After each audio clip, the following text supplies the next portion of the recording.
The emergence of the Gupta Empire in 4th century AD is often hailed as the golden period of Indian architecture, or you can say that the golden period of Indian temple architecture. While the earlier Gupta rulers were Buddhist and continued the tradition of Buddhist architecture, temple architecture came to the forefront under the patronage of the Hindu rulers of the later Gupta phase. Temple architecture reached its climax during this period. Similarly, Buddhist and Jain arts also reached its peak during the Gupta age. The Gupta rulers, especially in the later phase, were the Brahmanical rulers. However, they showed exemplary tolerance for all other religions also. Three principal deities were there which were worshipped during the Gupta era. First one was Vishnu in the northern and central part of India.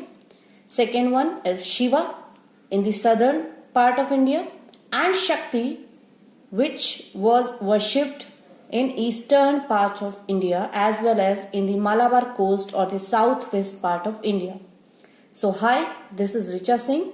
I welcome you all to this YouTube channel Study File IAS, and today we are going to discuss about some institutions of temples and temple architecture during Gupta era.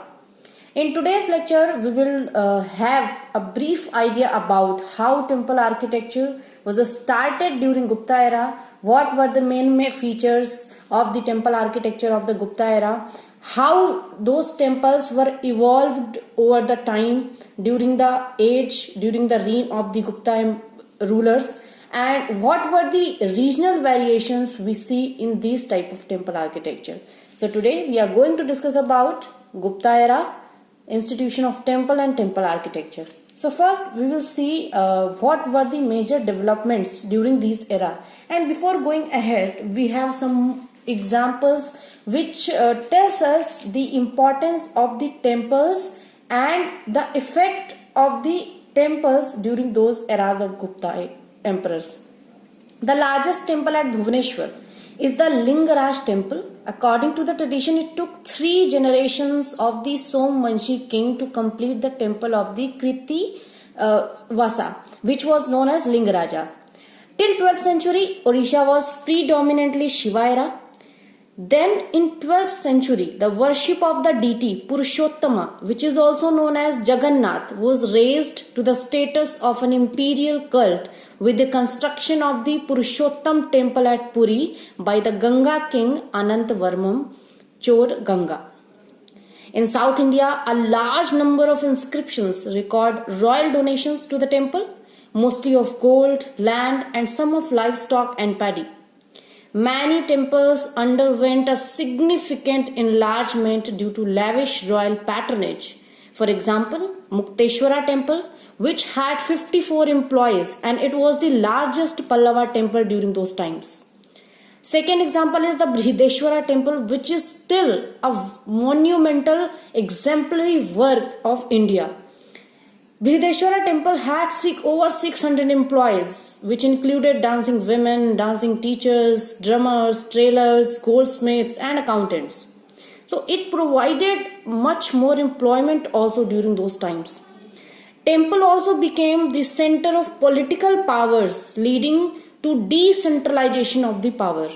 Because the center of the political power was the courts, not the temples. But after the development of the temple and temple cities, the political power shifted from the courts to the temple. So it also provided the decentralization of the political power. During this era, we see 3 main styles of temple architecture, 3 main institutions of temples. First style is known as the Nagara style of temple architecture, which was mainly prevalent in North Indian region. The second one was the Dravida style, and it was prevalent in South India. The third main style which we see during this era is the mix of Nagara and Dravida style, but it does not mean that it do not possess its own features. This style is known as Vesara style. It is right to say that it is the mix of Nagara and Dravida style because it took many features from Nagara as well as Dravida style. But this style is also unique because it also has its unique features which are very different from the Nagara and the Dravida style. So this Vesara is prevalent in the Deccan area. So if we have to define the area wise where we find the Nagara style temples, where we find the Dravida style temple, and where we find the Vesara type of temples. So between Himalayas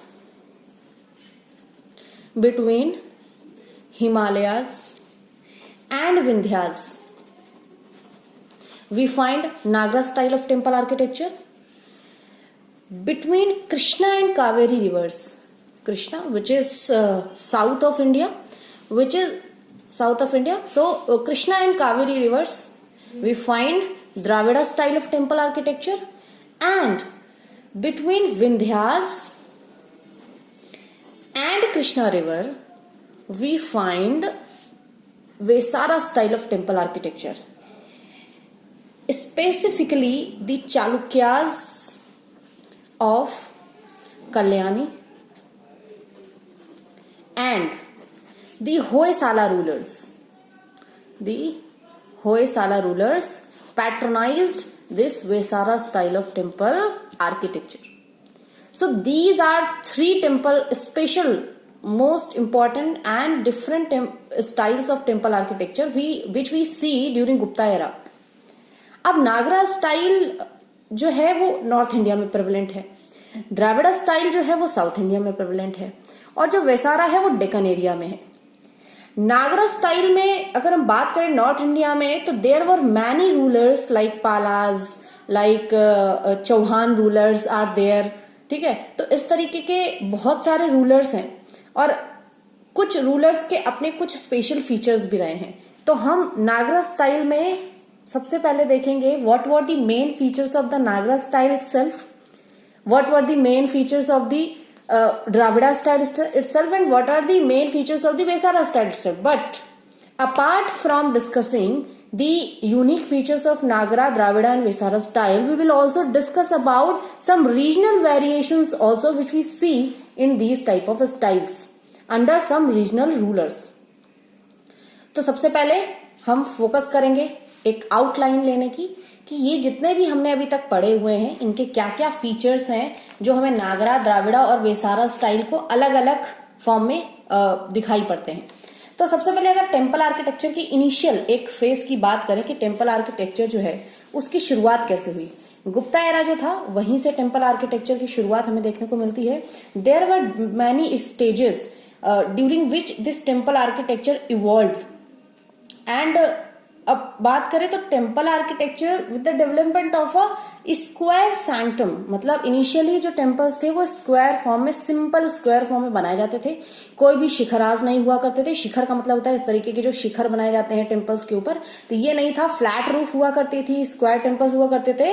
तो with the development of a square sanctum and a pillared portico emerged during the Gupta period, there was a gradual progression from the flat roofed monolithic temple in the initial stages to the sculptured shikharas in the later years. कि initial stages में हम देखते हैं monolithic temples देखने को मिलते हैं, flat roofed temples देखने को मिलते हैं, but during the time जैसे ही लेटर फेज आता है तब तक हम देखते हैं कि बहुत कुछ डेवलपमेंट जो है टेम्पल के आर्किटेक्चर स्टाइल में हो चुका होता है. We see different type of shikharas, we see different type of decorations in the temples. ठीक है, तो अगर इसको हम डिवाइड करें कितने स्टेजेस में है, तो 4 to 5 स्टेजेस हैं जहां पे टेम्पल आर्किटेक्चर जो है वो गुप्ता एरा में डेवलप हुआ.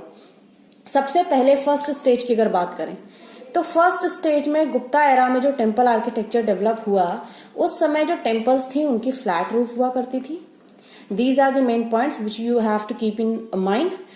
अब today's lecture is about brief idea. ठीक है, एक्सप्लेन करेंगे इन द सब्सिक्वेंट लेक्चर्स. तो इनिशियली फर्स्ट स्टेज में जो टेम्पल्स बने उनके फ्लैट रूफ हुआ करते थे. उनका जो शेप हुआ करता था that was of square shape temples. अब जो भी उनमें पिलर्स होते थे, शैलो पिलर्स हमें देखने को मिले हैं. जैसे जैसे हम आगे जाते जाएंगे हमें काफी डीप में पिलर्स जो हैं वो देखने को मिलेंगे. इनिशियली शैलो पिलर्स देखने को मिलते हैं और जो प्लेटफॉर्म है वो लो प्लेटफॉर्म है. लो प्लेटफॉर्म का मतलब होता है अप्रेज्ड, ऐसे जैसे सीढ़ियां बना के ऊपर मंदिर बनाया जाता है, ऐसा नहीं था।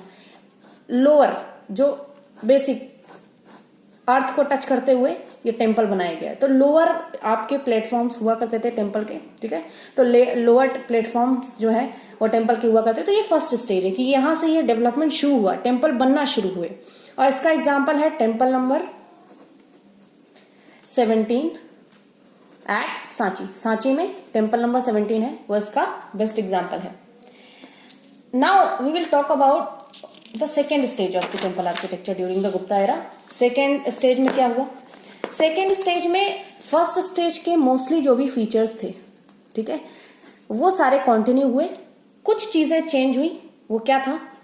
जो प्लेटफॉर्म था, जो लोअर प्लेटफॉर्म था, the platforms were higher and upraised, were higher and appraised.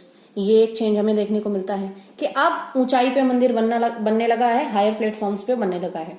And we also see sometimes the two storey temples. हमें 2 स्टोरी टेम्पल जो है वो भी सेकेंड स्टेज में देखने को मिलते हैं। एक चीज और देखने को मिलती है, that is covered ambulatory passageway. Covered ambulatory passageway, कि जो भी पासेज वे है मंदिर में जाने का, वो जो है जिसे प्रदक्षिणा पथ के नाम से भी जानते हैं, सैंक्टम सैंक्टोरम, मतलब इनिशियल जो आपका स्टार्टिंग है टेम्पल की, एंट्री पॉइंट है, एंट्री पॉइंट से लेके गर्भगृह यानी कि सैंक्टम सैंक्टोरम जो है वो मेन प्लेस तक जाने के लिए जो पासेज वे है वो कवर्ड एम्बुलेटरी पासेज वे भी हमें देखने को मिलता है। और इसका जो एग्जाम्पल है वो है नाशनाकुथारा में, मध्य प्रदेश में एक जगह है जिसका नाम है नाशनाकुथारा। वहां पर काफी फेमस टेम्पल है, वो है पार्वती टेम्पल। तो ये जो पार्वती टेम्पल जो कि हमारा नाशनाकुथारा में है, ये हमारा कहाँ पर है? ये हमारा मध्य प्रदेश एमपी में है। तो ये इसका एक एग्जाम्पल है जो हमें दिखाता है कि what was the features in the second stage of the development of the temple architecture during the Gupta period. अब हम बात करेंगे थर्ड स्टेज की, कि what were new features added in the third stage of the temple architecture. तो अब हम देखेंगे यहां पर कि जो फ्लैट रूफ हुआ करती थी, now we see the emergence of the shikharas in place of a flat roof, ठीक है। तो हमें क्या देखने को मिलता है? Emergence of shikharas, emergence of shikharas. अब एक नई स्टाइल जो है वो हमें देखने को मिलती है, वो है Panchayatana style of temple architecture. अगर आपने मेरा आर्ट एंड आर्किटेक्चर का लेक्चर देखा होगा, there I have explained in very detailed manner what were the styles of different styles of temple architecture, ठीक है। तो आप वहां से भी जाके देख सकते हैं एक बार। तो एक नया स्टाइल यहाँ पर देखने को मिलता है, that is panchayatana style of temple architecture, ठीक है। अब ये panchayatana style of temple architecture क्या है? इसमें क्या होता है कि एक मेन डीटी होते हैं और प्रिंसिपल डीटी के आसपास 3 या 4 जो है वो सब्सिडरी डीटीज होते हैं। जैसे मान लीजिए एक मेन टेम्पल जो है वो बालाजी का मंदिर है या भोलेनाथ का मंदिर है। तो मान लीजिए अगर भोलेनाथ का मंदिर है तो वहां पर मेन डीटी जो होंगे वो भोलेनाथ होंगे, वो सेंटर पे होंगे। और उनके साथ साथ मान लीजिए गणेश जी हैं या सीताराम है या राधा कृष्ण है, वो 3-4 डेटीज जो है उनके आसपास जो है वो बना दिए जाएंगे। तो एक प्रिंसिपल डीटी होंगे, बाकी जो 4 डीटीज होंगे वो उनके सब्सिडरी डीटीज होंगे, ठीक है। तो इस तरीके के स्टाइल में जो भी टेम्पल डेवलप किए जाते हैं उसको बोलते हैं पंचायतन स्टाइल ऑफ टेम्पल डेवलपमेंट। अब इसमें हमें कर्विलीनियर स्ट्रक्चर्स भी देखने को मिलते हैं, ठीक है। अब जो भी ये फीचर्स डिस्क्राइब किए हैं, इसमें क्या है कि सेकेंड स्टेज के जो फीचर्स हैं वो तो कंटिन्यू है ही, ये कुछ एक्स्ट्रा फीचर्स हैं जो इस थर्ड स्टेज में जो है वो डेवलप हुए हैं।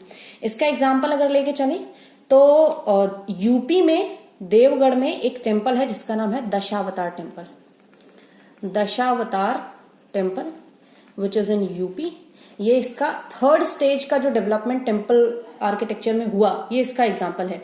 और कर्नाटका में भी एक एग्जाम्पल हमें देखने को मिलता है। कर्नाटका में ऐहोल एक जगह है, वहां पर एक टेम्पल है Durga temple.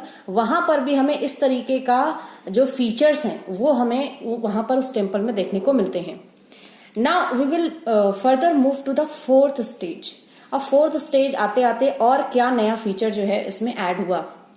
The temples of this stage were almost similar to the third stage temples, except the main shrine became more rectangular.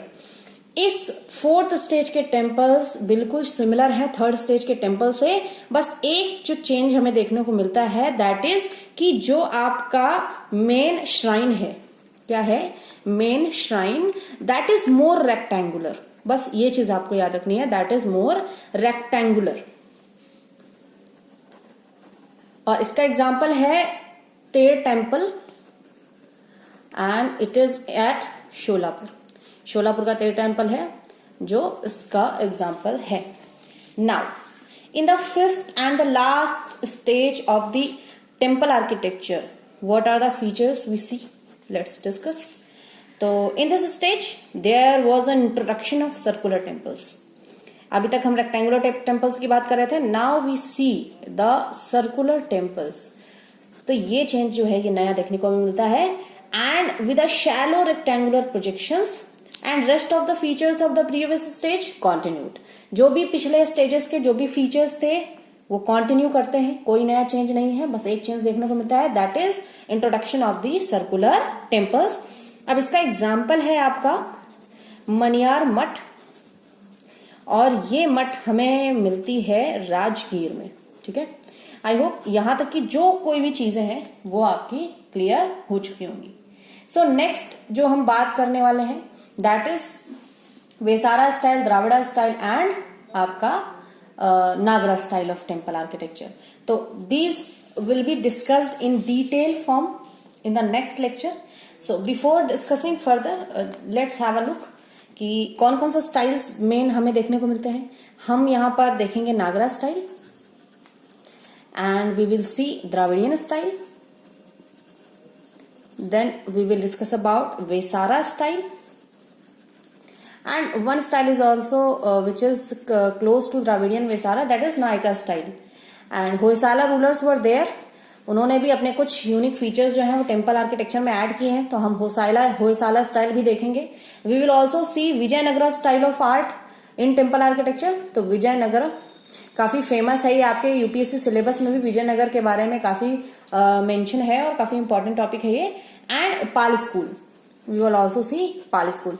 इसके अलावा हम क्या क्या देखेंगे, we will see Pallava style of temple architecture, Chola style of temple architecture, क्योंकि ये जितने भी रूलर्स हैं इन्होंने कहीं ना कहीं कुछ ना कुछ एडिशनल फीचर्स जो हैं वो टेम्पल आर्किटेक्चर में आपके ऐड किए हुए हैं. और सबसे ज्यादा आपको देखने को मिलेगा कि सबसे ज्यादा पैटर्नाइजेशन जो टेम्पल्स का हुआ है साउथ इंडिया में, that was under Pallavas and the Chola rulers. They patronise temples. और पल्लवास रूलर्स के टाइम पे तो हमने ये भी डिस्कस किया है कि टेम्पल्स में बिकेम द टेम्पल सिटीज, मतलब टेम्पल से लेकर टेम्पल सिटीज भी बनना शुरू हो गई थी. क्वेश्चंस बहुत सारे आते हैं इसमें. सबसे ज्यादा आपको पूछा जाएगा कि वाई ममल्लापुरम और महाबलीपुरम इज वेरी फेमस. तो ये सारी चीजें कहीं ना कहीं इसलिए फेमस है क्योंकि यहाँ का आर्किटेक्चरल डिजाइन जो है वो यूनिक है और ये पल्लवा और चोला रूलर्स के टाइम पे ही बना था. सो इन टुडेज लेक्चर हम इतना ही देखेंगे. If you like it please share it, subscribe it and please share to the maximum people, ताकि जितनी मेहनत ये मेरी लग रही है वो ज्यादा से ज्यादा लोगों को हेल्पफुल है. और अगर आपको अच्छा लगा है please like it. Thank you very much, thanks a lot. Rest we will continue in the next lecture. और हाँ, जो लोग परेशान हो रहे हैं कि प्लीज कंटिन्यू, तो I am regular, please don't worry, I am regular. अब बात यह है कि अच्छा कंटेंट अगर आपको चाहिए तो उसको बनाने में टाइम लगता है, इट टेक्स टाइम. मुझे 5-6 बुक्स से पढ़ना पड़ता है. I have to read from internet sources also, then I have to compile it, then I present these points to you. So it takes time. So have patience. I am regular. So keep learning. Thank you.